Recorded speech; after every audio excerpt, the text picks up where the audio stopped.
Hi, I'm Nick from No Regrets Personal Training, and today I'm going to talk to you about plantar fasciitis and joint and ankle problems. Very, very common. We see this all the time. It sort of has it begins as an ankle or a plantar fasciitis, but then leads into like knee, hip problems and injuries all throughout the entire body. So what we're going to show today is how to firstly assess it and how to loosen it up, and then how you sort of correct it so that you get rid of it from being a permanent problem. Alright, so we'll get stuck into it.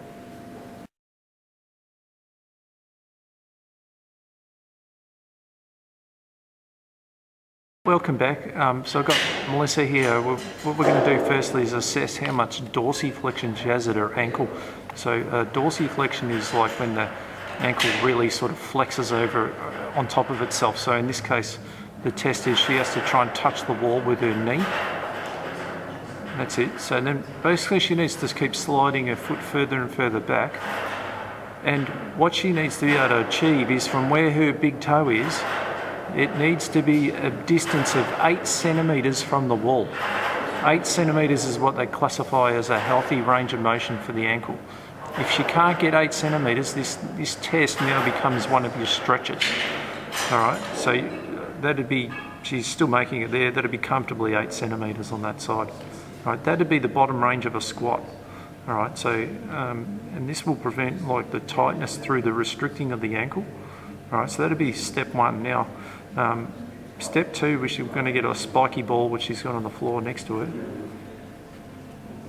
This would be how she could like improve this test, by just rolling over the spiky ball by loosening up the tight fascia underneath. Now, most people believe that this is all they need to do to fix it, alright, but this is only a part of the puzzle, and you'll see in a second on the second test that we're going to do that she'll need to do a one-leg squat, alright, and this is where there's more things involved than just the muscles underneath. Alright, so now Melissa's going to face me, and using that same foot, the right leg, we're going to assess, and she's going to show us what she would normally do on a one-leg squat.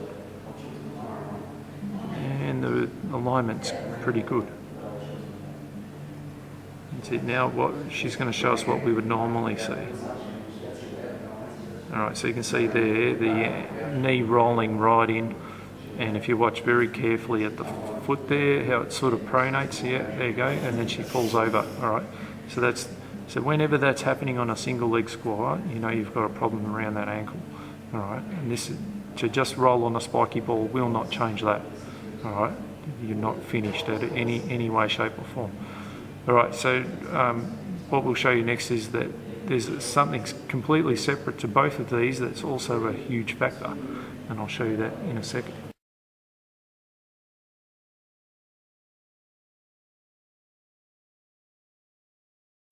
Okay, so now this is another test, and most people think, what the hell has this got to do with anything? But what we need to assess here is Melissa's breathing, because if she has a breathing problem, she's going to stick her head forward to try and find a way to get more air. Alright, so let's have a look at how she breathes first, and then I'll explain what I mean, how come that's an important factor. So when she breathes in, we should see her belly rising up and down. Alright, so she breathes in now, belly comes up, breath out, it goes down. So that'd be a normal breath. Now if she breathes dysfunctional, which is what we see quite often, a breath in and the belly doesn't even move, or it goes down, that's like driving your car backwards. Alright, so now if she stands up for us for a minute, and I'll show you what happens if she's got a breathing problem and she's trying to find a way to get more air. She's going to start to stick her head forward in a way, yeah, like that, in order to try and find a way to get more air to breathe in. Alright, now if you have a look at what she looks like when she's standing in a right up on that, you'll see that her whole body will start to lean forward and almost falling into the wall. And that's what quite often we see with runners. Now that's really bad because it starts to create a massive tightness at the back of her body there, and that'll create a huge restriction the longer it remains in place. So if she stands up straight and breathes normally, see how she comes back? Now that's a nice normal position for her body to be positioned in, and won't be so much stiffness through the Achilles tendon, which wraps underneath the ankle, which is why you get tight plantar fasciitis. All right, so now that we've sort of assessed it and we know that, okay, how to breathe correctly, exercise for that would be just to place a weight plate on her belly and breathing up and down with the weight plate on her belly, or a book or something like that, and be working on that as a specific exercise to correct the problem. Now what we need to do is add some specific like leg strengthening, especially the glutes and in the whole standing position. All right, so we'll get some equipment out and we'll show you how you would do that.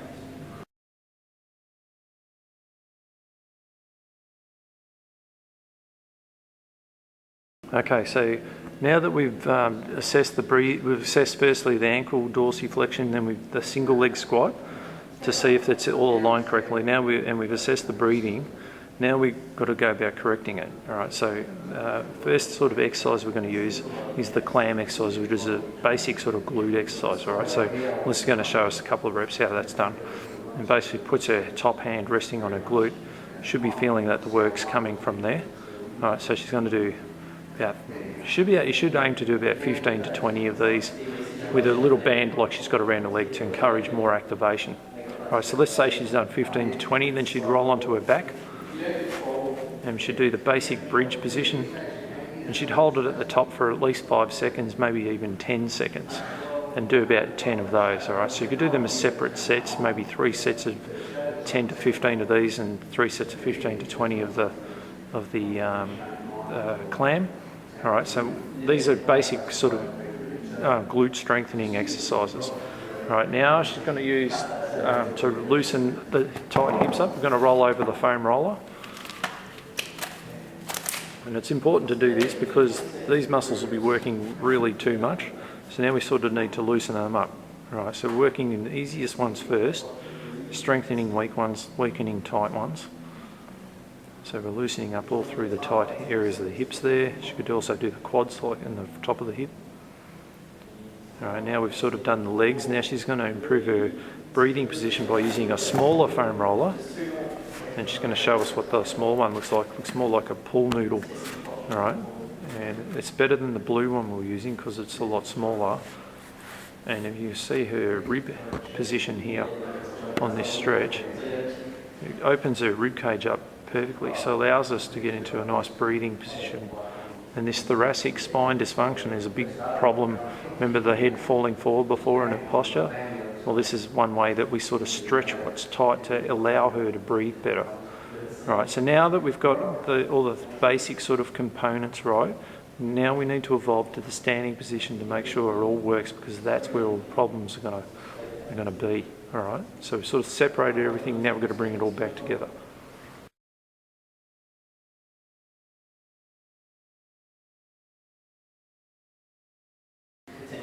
Okay, so now we've got Melissa into the standing position, all right? So this is an exercise, I'm using like a Viper here, but you could use anything really just to sort of help you with your balance and rest your hand on there. Now she's going to stand on her right foot and her left hand's holding the Viper, and she's going to roll the Viper away to her right, which is trying to sort of create some ankle instability. And if we sort of look down at her ankle there and watch carefully, she needs to keep her big toe on the ground. And then she rolls the back, it stands up straight, brings it back to normal. And let's watch her do it again and see if she can keep a really good angle through that entire leg there. So if you imagine a line from her second toe all the way through her middle of her knee to the hip, should be a dead straight line, no falling in. All right. This is an excellent exercise on how to walk. I actually learnt this from a podiatrist. All right, so the big toe is a crucial factor here. She's got to really push hard into the ground with that. Person with the unstable ankle will usually fall over to the right hand side there. All right, so that'd be step one. Step two, we're going to do the toe touch drill, which then works in 360 degrees.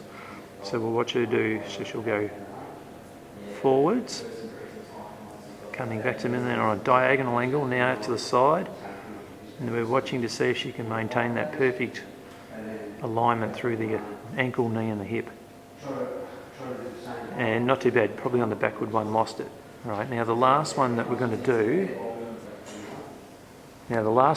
see her do is a single leg deadlift with the foot on the Swiss ball. All right, so she's going to roll back, and we see keep her a nice little neutral spine So the bum sticks out behind. This is like the king of glute exercise. Again, like there's many videos where I've used this before, so you can go in and watch them on the piriformis videos, the VMO videos. Very, very similar sort of method to correcting what we're doing here. All right. The key to it is mobilising through the ankle and the hips. Once you get that done, then you can start to strengthen the areas that are weak, that are causing you to sort of roll in and pronate and fall in through and creating constant pain through the ankle. All right, so I hope that helps you out with this video, and I'll look forward to seeing you on the next one.